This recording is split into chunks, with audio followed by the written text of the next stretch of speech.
All right, ladies and gentlemen, welcome back to another episode of Nick's Picks. Whether you're watching on YouTube, I appreciate it, or listening to the podcast. I am glad that you are here and tuning in. So,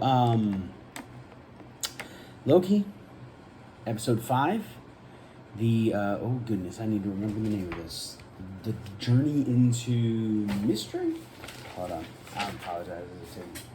Yes, Journey into Mystery. Okay, cool. I forgot to write that on my note card. It is not in front of me, so I apologize. Breakdown, talk about the cool things about it. We'll talk about some questions or questionable things. And then we're going to get into what I think is going to happen in the season finale, which,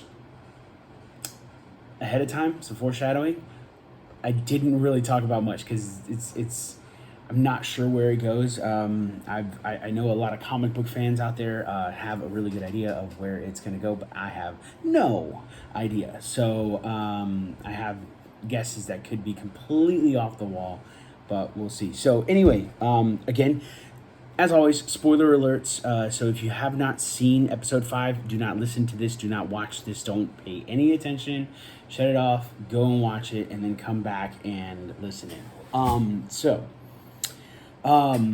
Loki, one of the really cool things is that after last episode, a lot of people were guessing that potentially Loki had gone into like some kind of like I had heard that there is like a little empty void, or not a void, but that is where he went, but that he had been sent to a place with these other variants that is either outside the timeline, outside the timeline, or is in the timeline, but just in a place where they're bound to end. But one of the really exciting things is that they did end up in a timeline. I feel like I kind of guessed it, where it was just everything.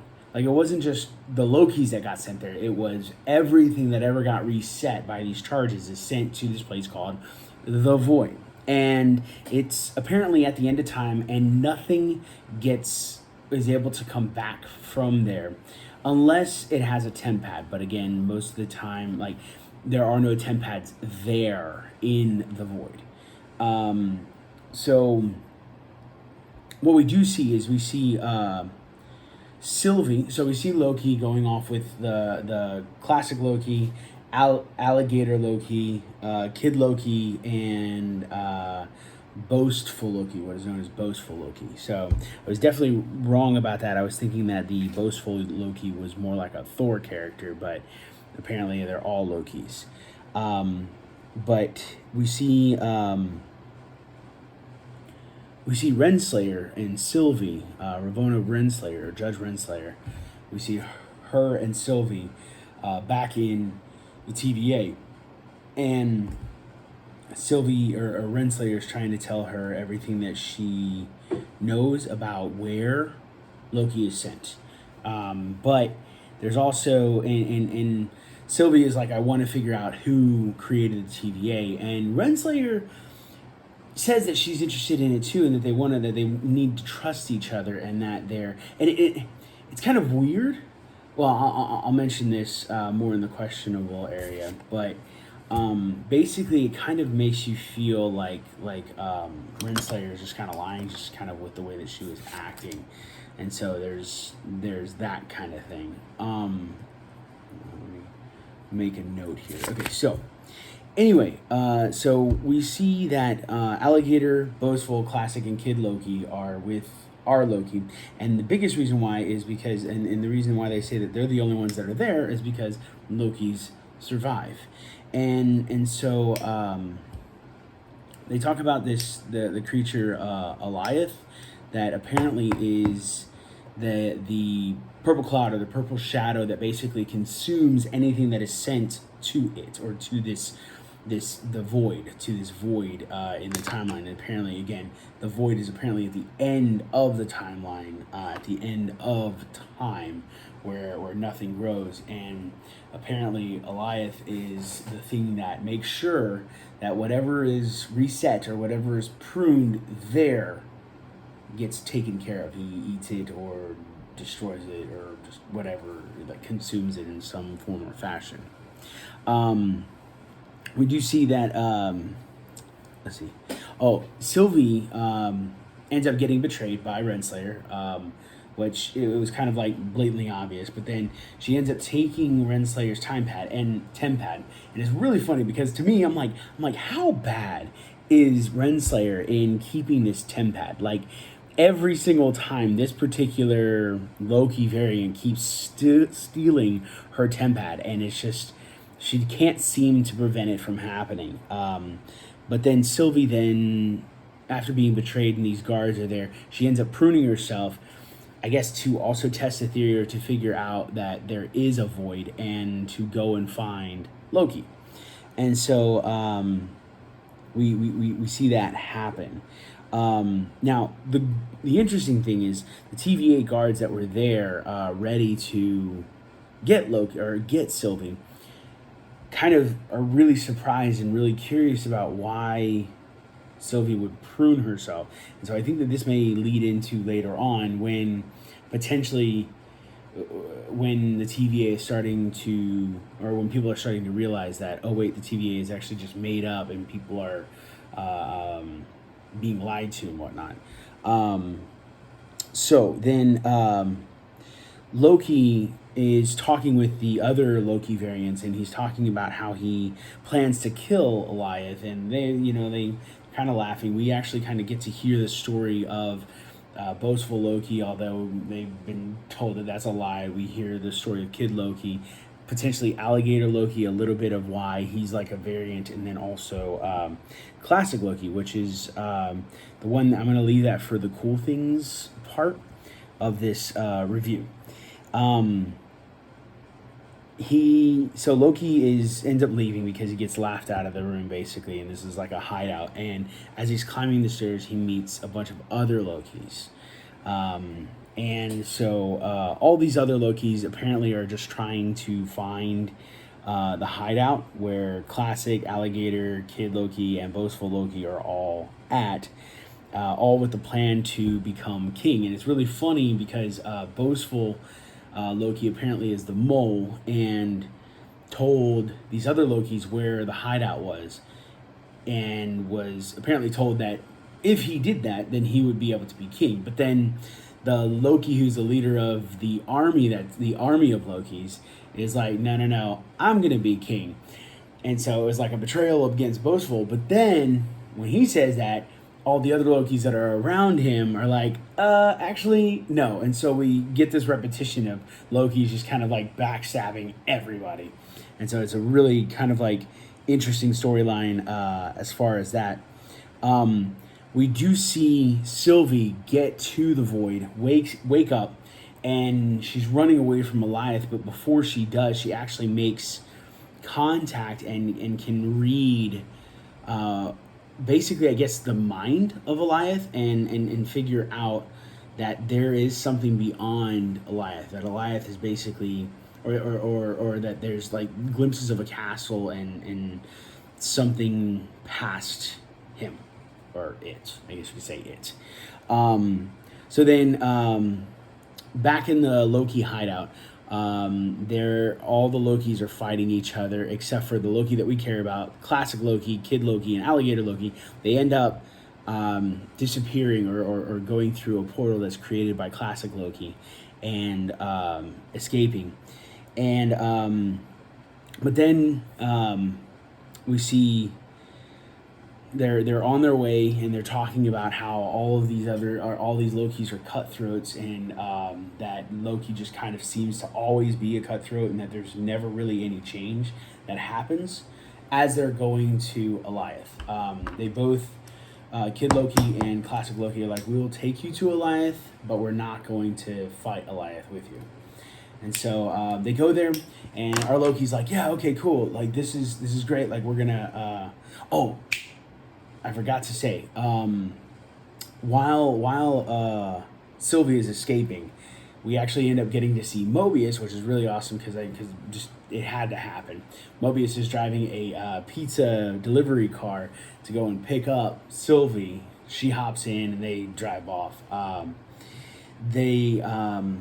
back to the Lokis. They finally get to where Alioth is, and we end up seeing a ship get dropped in the middle of this field, and Alioth then comes down, and during this time Loki thinks that, okay, I'll be able to go up and sneak behind it and be able. It's going to take a while to handle the battleship, and I'll be able to sneak behind it and stuff. But basically, within a matter of seconds, Alioth has consumed everyone and everything on that ship, and so our Loki's like, oh well, I'm gonna have to rethink that. Then Loki finally gets to meet up because the car that Mobius is driving there, they come back to Alioth and they get to meet up with the other Lokis. And so Loki sees Sylvie, goes running to her, sees Mobius, is really excited, really happy, and they're all basically coming up with ways or like thinking of ways to how are they going to what are they going to do with Alioth, and what is Mobius going to do when he gets back to the TVA. Sylvie has the idea that she can enchant because she was able to touch and get into the mind, I guess, of Alioth. And so she's like, you know what? I'm going to try and enchant Alioth. And so our Loki laughs at that, but she's confident she can do it. So they end up going, and we end up getting to see B-15. Renslayer goes to B-15, and we actually get to see Renslayer actually is questioning, is wondering who is behind the TVA. Originally, when she said that she was wanting to figure it out, what it seemed like she was just kind of full of crap. But when she went to B-15, B-15 kind of was like, you want to figure this out too. And so it was really interesting to see that and B-15 was like, listen, you want to figure it out. Sylvie needs to figure out who's behind the TVA. And so that's going to be the biggest difference there. Let's see. So then we see that Sylvie gives the TemPad to Loki. And then Loki's like, no, I'm going to stay with you. I'm going to help you destroy Alioth or get through Alioth. And hands the TemPad to Mobius. Mobius is like, hey, you other Lokis, like the classic Loki, the kid Loki, the Gator Loki, do you guys want to go back? And they're like, no, this is our home. And it's like, okay, interesting. And so we see this really touching moment where Mobius and Loki basically hug. They talk to Loki, or they talk to Mobius, and they're like, hey, what are you gonna do? How are you gonna go back? And like, what are you gonna do when you go back? And he's like, I'm gonna burn this place to the ground, or burn the TVA to the ground. So I was like, okay, cool. Really awesome that we get to see that. And then basically classic Loki and the kid Loki go walking off. Our Loki and Sylvie go walking to Alioth with the intent to enchant it, but they need a distraction, and so our Loki goes off, tries to distract while Sylvie tries to enchant, but then Alioth ends up turning its gaze on Sylvie. Our Loki goes running back, and then we get to see classic Loki creating a massive projection of Asgard, just the full-on city of Asgard that completely drives Alioth crazy, because he's just like, oh, now I gotta go eat this. And so it's really awesome to see how powerful they are, and even Sylvie made mention, like, how is he doing that? And Loki's like, I guess we're more powerful than we thought. And what ends up happening is both Sylvie and Loki actually end up realizing that, Sylvie looks at Loki and says, you have the power to enchant, because we're the same. And so they're both working on enchanting Alioth. Classic Loki gets killed, or gets taken, I guess just killed by Alioth. And then Alioth turns on Loki and Sylvie, but then they together enchant it in time. And the last thing we see is basically the cloud parts, and beyond it is a castle with a yellow I don't want to say a beam, but like a yellow part on top of the castle, and they go walking towards it. So that's basically the rundown. So cool things that I thought about it. Couple callbacks to the episodes that I enjoyed. For one, they were kind of like why are only Lokis available in this place? And it was like, no, it's because Lokis survive. They don't die, they survive. They figure out a way to survive. From episode 3 when they were on Lamentis. Then even Mobius is like when they ask Mobius what you're going to do with the TVA, he says, I'm going to burn it to the ground. Another callback to Loki saying it in the first episode. Some really cool stuff. Like in the passing, I thought when I watched it the first time, I watched as they were going into the hideout, there was Mjolnir. And if you don't know what Mjolnir is, it's Thor's hammer. And then there was a jar that had what I thought was just a tiny Thor. But then I went back again and I paused it at the right moment, and apparently it's Frog, which is a Thor frog. And on the jar it says T365, which I think is kind of funny because if I'm not mistaken, like I went and I did some research on trying to figure out when Throg came into the Marvel universe, like in the comics, and apparently it came in Thor 364, and so it would fit in with this whole timeline thing of like, okay, if this is Throg from or like if Throg all of a sudden was created or came about in Thor 365, that's the wrong timeline. Like, that's not the timeline we want, so we want him to be the 364 one. So I thought that was a really interesting little like extra Easter egg, I guess you could call it, in the movie or in the show.